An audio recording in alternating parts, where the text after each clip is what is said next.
Init pa rin ngayon ang usapin tungkol sa tampuhan ni Carlos Yulo sa girlfriend nito at ang ina ng atleta na si Angelica. Ito ay dahil umano sa paggasta ng ina ni Yulo ng cash incentives na di umano alam ng anak.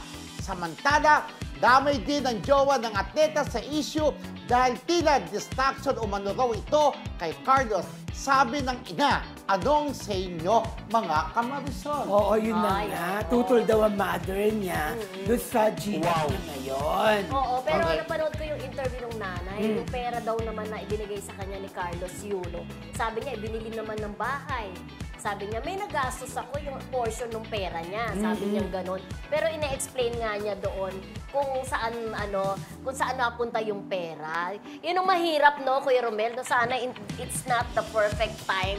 Sana na medyo usisain yung kanilang hidwaan dahil kakapanalo lang, di ba? Actually, dapat hinanam mo yung mga victory, unang diba? laro, unang sabak ni Carlos, parang hindi siya kinakampihan ng nanay niya. Kinakampahin pa niya yung taga-Japan. Pero ngayon, itong nakapangalawa na siyang gold, ayun, binati na siya ng kanyang mother. Correct, pero syempre dapat din natin isipin na at the end of the day, ang pamilya pa rin. Kasi nagsimula nga yan na nalaman na may hidwaan kasi parang merong pinos yung nanay ni Carlos na para doon sa tatlong anak na nagtanong bakit hindi daw binabanggit ng pagmahal si Kaloy. Doon na nag-comment na siya ng ang akala ko, itong tatlo kong anak ay siya parang sakit ng ulo. Yung gano'n. So parang lumabas na si Carlo Palay na sakit ng ulo. Ang sakit ng ulo na siya yung pasaway. Parang gano'n. So, nagsabi din na parang, yun nga, yung Japan, sabi ko na nga pa, Japan yan, Japan ang mananalo. Parang kinampihan niya, instead na kanyang anak. Oo. Pero, tama nga, ang sakit din nun na sana, ini-enjoy na muna ni Kaloy yung pagkapanalo niya kasi nakadalawang gold medal na siya. Alam nyo, grabe talaga. Congratulations! Naninilabot ako. Ewan ko, naiiyak talaga ako pag pinapanood ko siya. Actually ako, ilang beses lumalabas sa TikTok ko, pero paulit-ulit ko pa rin pinapanood. Parang proud na proud tayo bilang.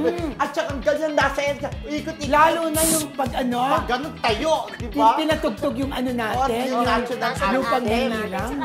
Grabe talaga. From grade 5 na nanonood lang siya sa Rizal Stadium na malapit doon yung bahay nila.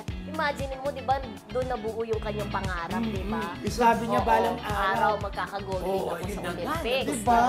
Pero same first, di ba? Una-muna kung di ako nagkakamali, nagkaroon ng gold sa Olympics si Heidelin. Heidelin. Yung ganun. Ang weightlifting, di ba?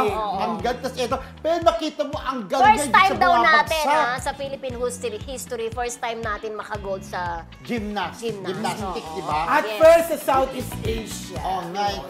Ako pinapanood. Parang proud ako. Talagang proud ako na pinapanood ko paulit-ulit. At yung pag-iyak niya, mararamdaman yung kaligayahan niya, di ba? Kaya lang nasabay ito ng issue tungkol sa nanay. Kaya pero sana magkaano pa, sa dami ng matatanggap na blessing ni Carlos, sana magkaayos silang pamilya. Yun nga, lalo na eh. Pero, darating at darating naman talaga yun. Pero totoo naman yung sinasabi ng nanay, yung sinabi yung mga friendship builder, hindi naman ikakaaray ni Carlos kung kumuha man ng pera kasi ang gusto lang ng nanay, kasi siya pa rin may hawak ng bank account. Sabi niya, ang gusto ng nanay na yung perang pinaghirapan mo, may mapupuntan yung mga incentives mo para, ay, naalala ko nung sumali ako sa palarong pambansa, eto, nakabili ako ng bayo, parang ganun, di ba? Yes, again, congratulations sa'yo, Kaloy Yulo. At syempre, yung mga natitira pa nating mga athletes, no? Yes. Sana manalo. Good luck sa